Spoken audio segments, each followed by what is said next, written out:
সুজির তৈরি যে কোনো খাবার আইটেমই খুব সহজ আর অল্প সময়ে তৈরি করে নেওয়া যায়। আর আজকে সুজি দিয়ে এই পিঠাটি তৈরি করেছি, মাত্র 10 মিনিট সময় লেগেছে। আর একদম কম উপকরণেই কিন্তু মজাদার এই পিঠাটি বিকেলের নাস্তার জন্য বানিয়ে নিতে পারবেন।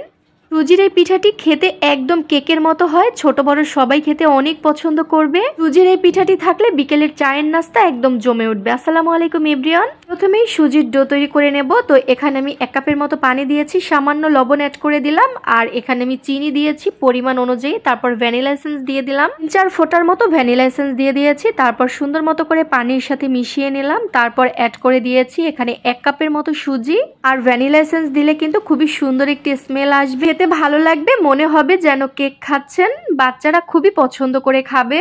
মিনিটের মতো এরকম নেড়েচেড়ে নিলেই কিন্তু সুজির ডোটা তৈরি হয়ে যাবে। সুজির ডো তৈরি করে নেওয়া কিন্তু খুবই সহজ।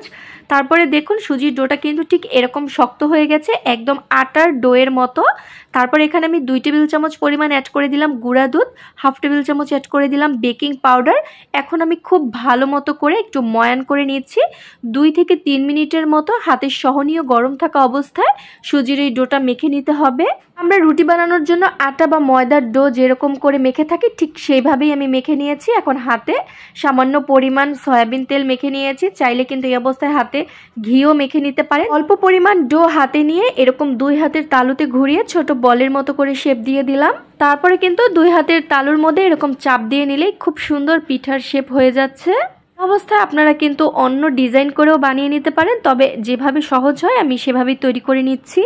তো দেখুন বানানোর প্রসেস কিন্তু খুবই ইজি, একদম 2 হাতের তালুতে করে বানিয়ে নিয়েছি। উপর থেকে কিন্তু 2 সাইড থেকে একদম ফ্রেশ, একদম ফেটে যায়নি, আর পাশ থেকেও দেখুন একদম ফেটে যায়নি। কিন্তু সুজির ডোটা কিন্তু অবশ্যই 3 থেকে 4 মিনিটের মতো ভালো মতো করে মেখে নিতে হবে, তাহলে কিন্তু আপনার পিঠাগুলো এরকম একদম ফ্রেশ হবে, বানানোর পরে ফেটে যাবে না, ভাজার সময়ও কিন্তু ফেটে যাবে না। তো দেখুন সবগুলো পিঠাই কিন্তু আমি হাতের তালুতে ঘুরিয়ে সুন্দর মতো করে বানিয়ে নিয়েছি। এখন ভেজে নেব। ভেজে নেওয়ার জন্য কড়াইতে পর্যাপ্ত সয়াবিন তেল দিয়ে দিলাম। খুব বেশি তেলের প্রয়োজন নেই, অল্প তেলেই কিন্তু এই পিঠাগুলো সুন্দর মতো ভাজা যায়। তো দেখতেই তো পাচ্ছেন আমি কিন্তু অল্প পরিমাণেই তেল দিয়ে দিয়েছি। যেহেতু সুজির তৈরি পিঠা, এগুলো ভাজতে কিন্তু খুবই কম সময় লাগবে। তবে যেই সুজি সিদ্ধ করে ডো তৈরি করে পিঠা বানানো হয় সেটা সুজির তুলনায় সেই পিঠা ভাজতে একটু সময় বেশি লাগে।